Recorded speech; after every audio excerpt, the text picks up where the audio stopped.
This isn't a black and white filter. This is painted in black and white.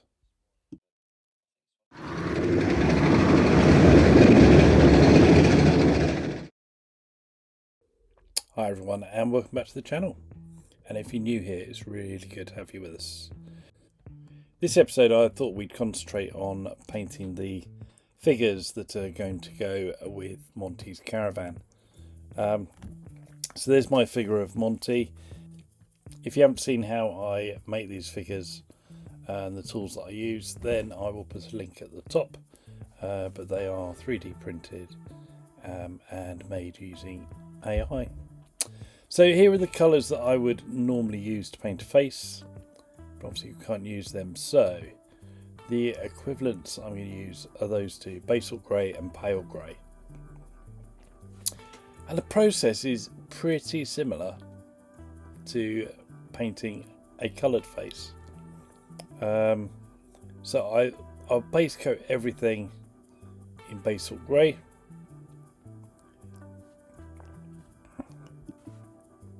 And then I will gradually mix in pale grey to make a sequence of highlights on the areas that the raised details and that sort of thing, wherever you would normally paint highlights. And I say it's pretty similar to painting a normal face with normal coloured paint. You almost have to think in black and white, but once you get the process, it's really not that complicated. Okay, so here's the first highlight. Now all I've done is I've gone for a midpoint between the basalt grey and the pale grey. You can see there my wet palette. And I'm just going to make a very thin glaze almost, so lots of water, and then almost dry the brush. And then these bits are going to go on most of the face. Like I say, that's pretty much over the whole face of Monty, leaving just the dark colour in the very deepest shadow areas, so the eyes, inside the ears, under the chin, that sort of thing. And I'm just sort of mapping out the where the highlights are going to end up. So you can see I'm doing the chin and down the nose and then the cheeks. And because the paint is so glaze-like, then I'm just getting just the faintest showing of where those highlights are. It does look quite stark on camera, but trust me, in real life it's not as bright.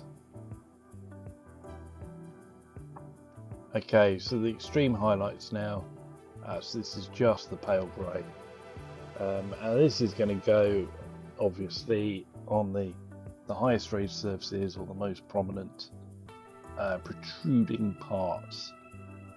So eyebrow, top, or forehead and nose and his pointy finger, and that sort of thing.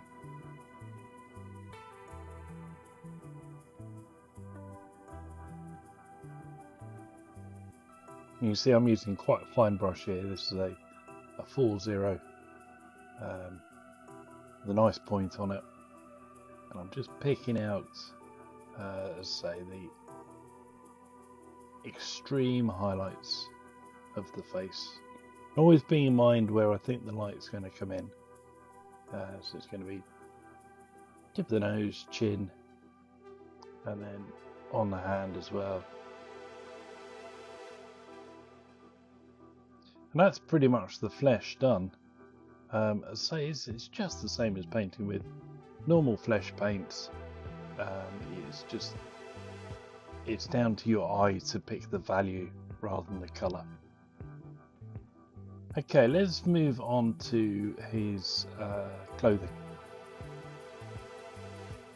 So now the best way to do this is to pick out your darkest and your lightest points. So on Monty, his dark point is his beret, so that's going to be NATO black. His trousers are going to be the next one, followed by the next lightest is his jumper, and then his shirt.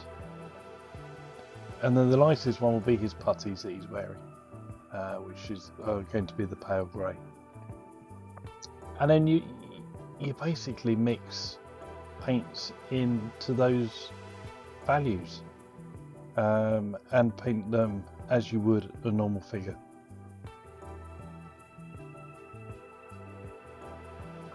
So let's start on his trousers. So this is going to be the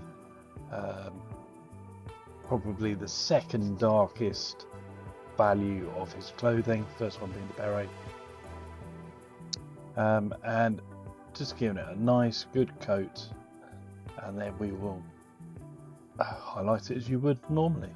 So we'll pick another colour that is a slightly lighter shade, and we will apply the highlights.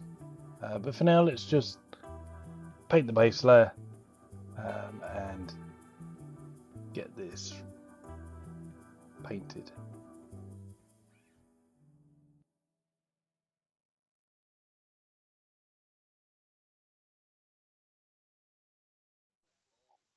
So first the highlights going on, and this is just, as I say, one step lighter than the base layer, and I'm just going to pick out the highest raised edges, any tops of folds and creases, and you can see I'm doing quite a big area with this paint, and then we'll come through with the next layer and really define those highlights. But for now, let's say just leaving the really deepest, darkest recesses in the base paint.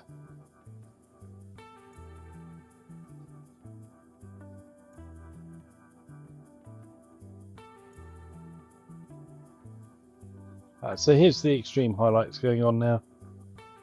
So this is yet another gradient in the paint, and this is going to go on to the extremes of the peaks of his trousers. So all the highest folds and ridges, and just really picking out the highest points. You see I've gone back to my small brush as well, just so I've really got full control over the paint.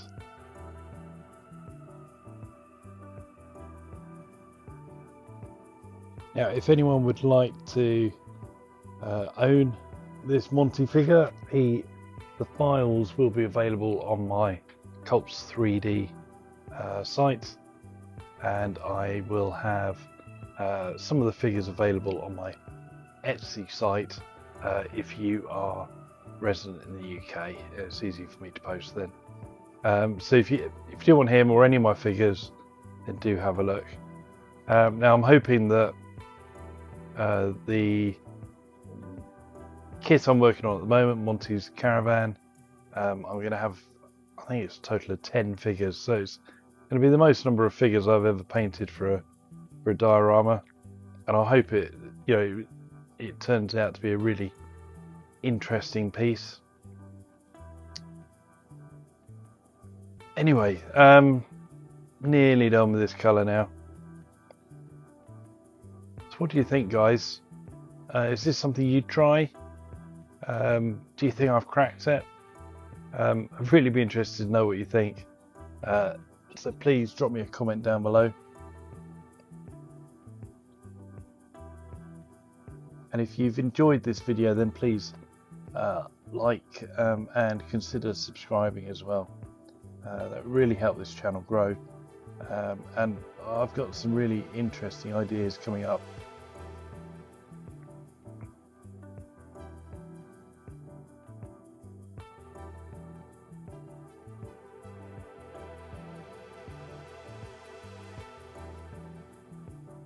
And there you go, there's the finished thing. Now, if you saw that on a, hopefully, if you see that on a black and white background, you're easily going to mistake it for a black and white wartime photo, which is what my plan is.